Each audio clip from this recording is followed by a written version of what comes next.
La France traverse une période d'incertitude politique, changement de Premier ministre, tensions dans les institutions, perte de confiance. Mais si tout cela n'était pas seulement politique, et si c'était cosmique? Et si le véritable moteur de cette crise se trouvait dans le ciel, et non dans les urnes? Reste bien jusqu'à la fin, tu vas voir, certaines coïncidences entre les astres et les événements politiques sont vraiment troublantes.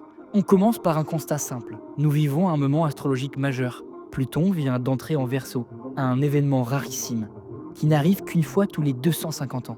Et Pluton, c'est la planète de la transformation radicale, de la mort symbolique des anciens systèmes. Quand elle change de signe, elle détruit ce qui ne tient plus pour reconstruire autrement.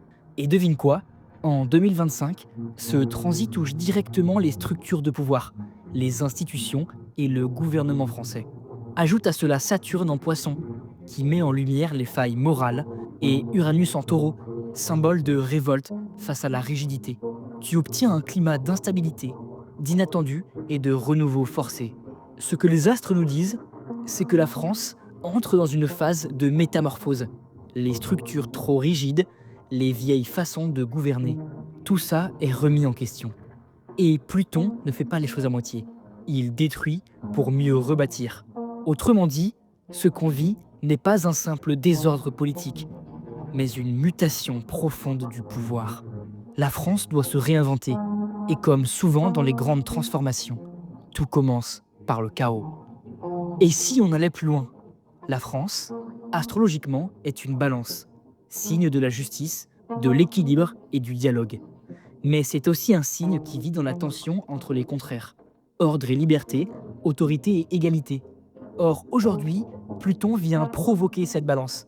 Résultat, la France est poussée à choisir entre son besoin d'harmonie et son désir de transformation. Ce n'est donc pas un hasard si l'on voit un gouvernement en tension, des remaniements successifs, une lassitude générale. Les astres nous disent: ce que tu refuses d'équilibrer, l'univers le bouleverse pour toi. Les astres nous disent: ce que tu refuses d'équilibrer, l'univers le bouleverse pour toi. Et c'est là que ça devient fascinant. Parce qu'au-delà des crises et des remaniements, on sent que le pays cherche une nouvelle vibration, une nouvelle énergie politique. Quelqu'un ou quelque chose doit incarner la transition entre l'ancien monde et le nouveau. Et cette fois, les astres pointent vers une forme de pouvoir différente. Moins verticale, moins autoritaire, plus humaine, plus connectée. Si l'on regarde les dominantes actuelles, Verseau, Balance, Poisson, on trouve trois grands thèmes: communication, idéalisme et solidarité collective. Autrement dit, le prochain grand visage du pouvoir français pourrait être une personnalité ouverte, intuitive, tournée vers les autres. Quelqu'un de visionnaire, de rassembleur. Pas forcément la personne la plus attendue, mais celle dont l'énergie colle le mieux au moment. Parce que ce qu'on oublie souvent, c'est que la politique est aussi rythmée par le timing cosmique. La Lune, par exemple, gouverne les émotions collectives. Si un Premier ministre est nommé pendant une pleine lune, les réactions peuvent être intenses, voire explosives. Pendant une nouvelle lune, au contraire, c'est une période d'installation plus discrète, de reconstruction. Le moment choisi peut donc influencer la façon dont le pays accueille un nouveau pouvoir. Et puis, il y a un autre facteur. Le vrai pouvoir ne se trouve pas toujours là où on le croit. Dans certains contextes astrologiques, ce n'est pas le chef officiel qui détient la clé, mais celui dont le thème résonne le mieux avec les transits du moment. Autrement dit, parfois, c'est le ministre de l'économie, de l'intérieur ou même une figure extérieure qui porte la véritable énergie du changement. L'astrologie, ici, ne désigne pas une personne, mais une vibration dominante. Et en ce moment, cette vibration est celle du Verseau. Innovation, collectif, indépendance d'esprit. Regardons les archétypes possibles.